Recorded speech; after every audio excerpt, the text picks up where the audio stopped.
Ako po si Edwin Ferrer Rodriguez at suportahan, samahan at iboto natin si David De Angelo sa pagkasenador sa 2025 elections. At doon, magkakaroon po tayo ng boses sa Kongreso na ipaglaban ang kalikasan.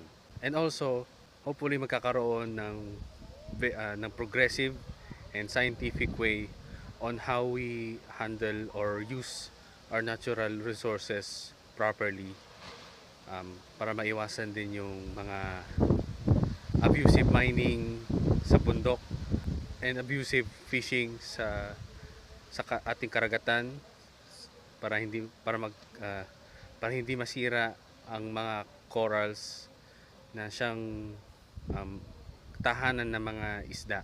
Pati rin sa ating agrikultura na dapat gamitin ang natural and organic na pagtatanim ng gulay at walang halong chemical or mga GMO. So, David De Angelo po for Senator sa 2025.